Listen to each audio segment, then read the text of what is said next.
Hey guys, welcome to the second lesson on Vietnamese 101, 102.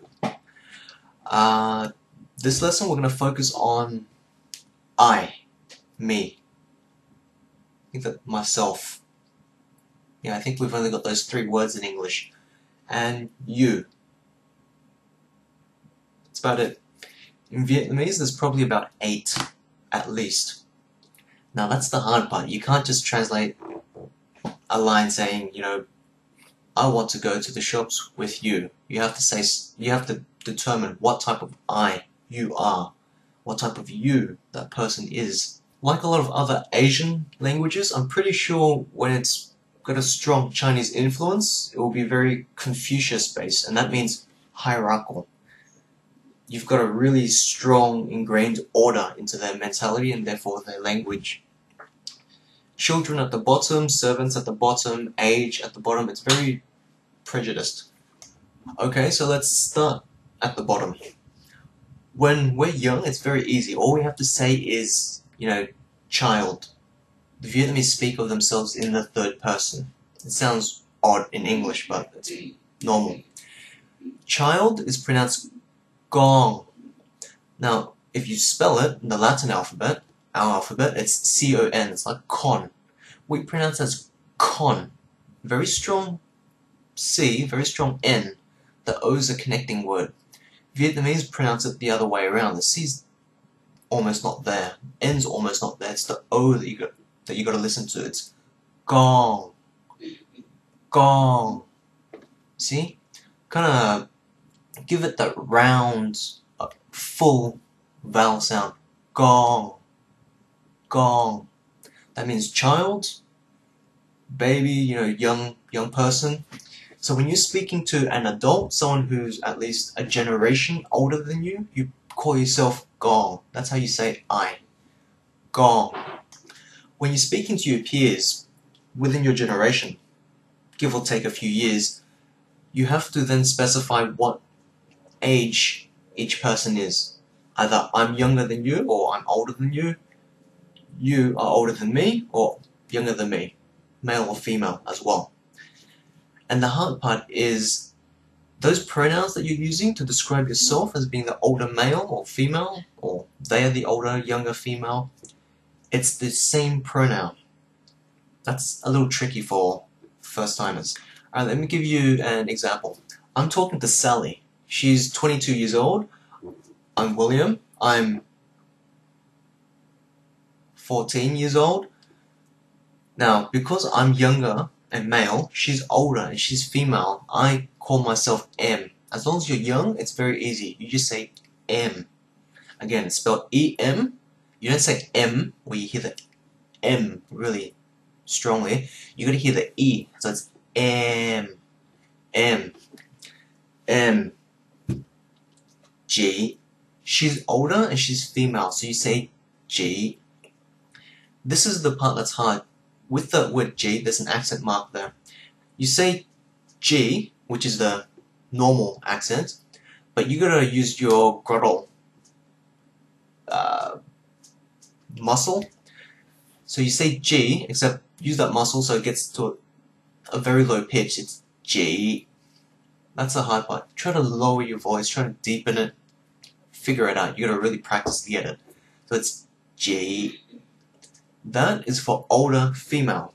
Now if I was the older female, or I was gay, I would call myself G as well.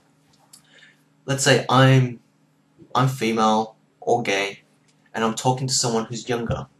I would then say G to M, means I like you who's younger than me. M is really easy because that's unisex. It's both male and female. The pronoun for older male is un. Again, it's a neutral accent, so it's very easy. Think of under, unappreciated, undo, un. That was the southern dialect, or the southern accent. That's what your typical Vietnamese diaspora around the world normally speaks. They're from the south, who lost the war. The northerners, they pronounce it as ang. Ang. Ang. Like the airbender. They pronounce it as ang. The southerners pronounce it as un. And again, if you're talking to someone gay, he might call himself am. So he's giving you the masculine title feeling. The only time you would use the word tao, it's the Vietnamese T is halfway between a D and the English T. Tao is used to say I in a very condescending way to whoever you're speaking to. It's usually to put someone in their place. By saying tao, you are saying I am up here. You should know your place. You are below me. You are down there. You normally only ever say that to someone you're really angry with, really. Or if you really want to just show that you've got no education. The most neutral way of saying I in all scenarios or cases would be tôi. Again, oi, tôi. And the best part is because they speak of themselves in the third person, you can just say your name. Will, da da da da da. Will is hot. Will feels hungry. And it's perfectly okay. It's probably the easiest way too. When you say mum and dad, you say mum and dad. You don't ever call them by their names, which is acceptable in our culture. In Vietnamese culture, or even other Asian cultures, I'm not too sure, you have to call them by their title. It's always father, mother, or when you're referring to yourself and speaking to a child, again, it's father does not approve of child's toys, stuff like that. Again, it depends what region of Vietnam you're in. They have different words for father and mother. I'm going to use my family's example, which is not entirely true of the South. Father is ja, just like ja, except you stretch out the A sound. Ja, ja, j, ja. And mother is mẹ. Again, it's mẹ. Neutral sound is mẹ. Then you gotta chuck in that heavy accent of mẹ. You're gonna really lower your voice there. Mẹ. That's mother. And ja. So when you're talking to a child, your child or someone else's, no, just your child, you would say ja, da da da da da, mẹ, da da da da. You speak to your parents, mẹ, ja. For the next generation up, the grandparents' generation, not only do you specify their gender, you have to specify what lineage they're from. Maternal grandmother, grandfather, or paternal grandfather, grandmother. Maternal is ngoại. Again, it's that heavy accent. Ngoại, ng, oai, o, I, oai, ngoại. And then the heavy accent. Ngoại, ngoại, ngoại. It's a hard one. Ng, oai, oai, ng, ngoại, ngoại. That is maternal. Paternal is nội, oi, nội, nội. Again, heavy accent for both paternal, maternal. Nội. And when you're out in society, you're talking to your teachers, which in their culture is an extension of the family. The teachers is either female, go.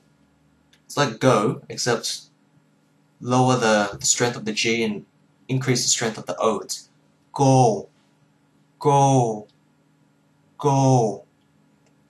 And male teacher is tay, tay, T-A, tay, and then lower your voice, tay, tay. Oh yeah, sorry. TH sound, they pronounce it really lightly. I still pronounce it rather strong. It's tay. So that you kind of just hear the t sound. Don't go t like we do. It's t, tay, thầy. Cô, teachers. Uncles and aunts, forgot about them. Maternal uncles and aunts is cậu, cậu, cậu, cậu, cậu for uncle, and ye. So ye, ye, lower the accent, ye. Cậu, really heavy, ye, just lowered accent, cậu, ye. That's uncle and auntie on the mother's side. The father's side, the paternal side, is chú, chú, and the rising accent, chú, chú, chú, chú, and go, just like female teacher, go, go. Now, there are new words for, in-laws as well, like a female who's married to your maternal uncle or married to your paternal uncle would have a different title. Same with a male who's married to your paternal aunt or your maternal aunt, they'd get a different title as well. I'm not going to get into that because then you're going to have all sorts of different words to learn. It's not too important. Cousins, luckily I think, just in my family, we just call them ba, gong. I don't know why we use that word, but it just means cousin. It's so convenient. The Chinese have 16 pronouns for cousin. Ba, gong, ba, then lower that accent, ba, then gong, ba, gong, cousins. And there you go. That's how you say I, depending on who you are and who you're speaking to. Enjoy.